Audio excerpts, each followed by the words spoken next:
Hello students, आपके सामने ये एक क्वेश्चन है।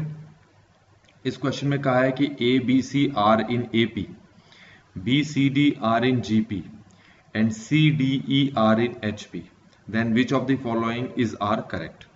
सबसे पहले आपको ये पता होना चाहिए, अगर तीन नंबर्स अगर ए पी फॉर्म कर रहे हैं तो जो बीच वाला है वो इक्वल होता है mean of the first and last या average of the first and last.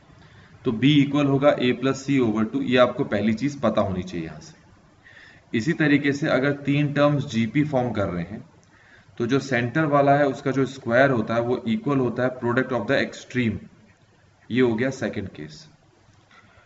अगर तीन टर्म्स आपके hp फॉर्म कर रहे हैं तो जो सेंटर वाला होता है उसके रेसिप्रोकल का ट्वाइस इक्वल होता है sum of the reciprocal of extreme, मतलब 1/c प्लस 1/e। तो पहले आप इतना देख लें कि आपको यहां तक चीजें समझ में आ गई हो। तो ये तीन इक्वेशन कैसी बनी। अगर आप यहाँ की दो स्टेटमेंट देखें तो पहली स्टेटमेंट में पूछा है कि क्या ए सी ई जीपी फॉर्म कर रही हैं, और दूसरी स्टेटमेंट पूछा है क्या 1/a 1/c 1/e GP form कर रही हैं। तो हमें चेक करना है दोनों में से कौन सी स्टेटमेंट सही है। पर खास बात यह है कि दोनों ही स्टेटमेंट में ए सी ई के बारे में पूछा गया है। बस यहां पर रेसिप्रोकल में है, यहां पर विदाउट रेसिप्रोकल है। तो अब आपको क्या करना है, ए सी ई, देखो सी और ई तो यहां पर है। इसका मतलब है अगर मैं ये डी को हटा दूं और इसकी जगह में ए ले आऊं तो फिर मुझे चेक करने में आसानी होगी कि इन दोनों में से कौन सा रिलेशन मेरा ट्रू है। तो अब मैं क्या करता हूं, ये जो दो आपके पास यहां पर इक्वेशंस बनी है इन दोनों में से मैं d की वैल्यू निकालूंगा। जैसे ये वाली इक्वेशन है, इसमें से मैं d की वैल्यू निकालता हूं तो ये d इक्वल आ जाएगा सी स्क्वायर ओवर बी। ये समझ में आ गया होगा आपको। और b की इक्वेशन आपको ऊपर दे रखी है तो आप क्या करोगे, सी स्क्वायर ओवर बी जो है b की वैल्यू ऊपर से पुट करोगे तो ये a प्लस सी ओवर 2 है। तो 2 ऊपर आ जाएगा तो ये हो जाएगा 2c square over a plus c. तो इस तरीके से देख सकते हो मुझे ये d मिल चुका है। तो इस d को मैं ना इस वाली इक्वेशन में पुट कर देता हूं तो ये हो जाती है मेरे पास 2, पहले लिख लेता हूं मैं 1/c प्लस 1/e। अब d की जगह ये वाली वैल्यू पुट करूंगा। क्या है ये जरा देखो, 2c square over a plus c है और इक्वल है 1/c प्लस 1/e। ये समझ में आ गया होगा।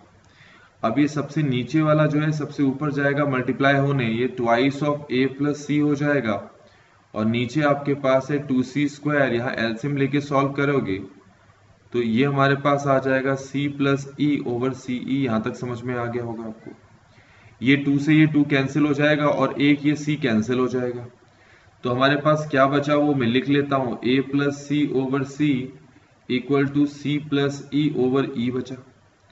क्रॉस मल्टीप्लाई कर लेते हैं तो इसको यहाँ दोनों से मल्टीप्लाई करेंगे तो ए ई प्लस सी ई, इसको मल्टीप्लाई करेंगे तो ये सी स्क्वायर प्लस ई सी या सी ई बोल सकते हैं, कुछ भी बोलो कोई दिक्कत नहीं, सी ई।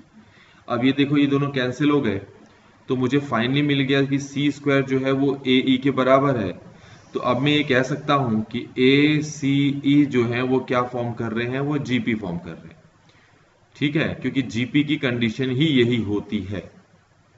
तो अब आप ये देख सकते हैं क्वेश्चन में भी जो पहला ऑप्शन है ए सी ई जो है वो जीपी फॉर्म कर रहे हैं, ये ट्रू हो चुका है हमारे पास। तो इस तरीके से ये वाला पार्ट हमने यहां पर कर लिया है। तो ये तो हमें पता लग गया।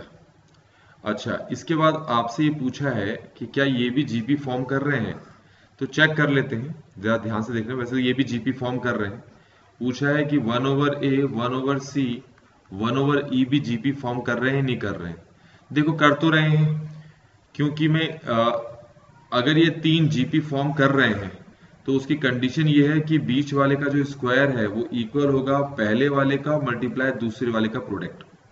सॉल्व करोगे तो 1/c स्क्वायर किसके इक्वल आ गया, 1/ae, और क्रॉस मल्टीप्लाई करोगे तो ce जो है वो ae के बराबर आ गया।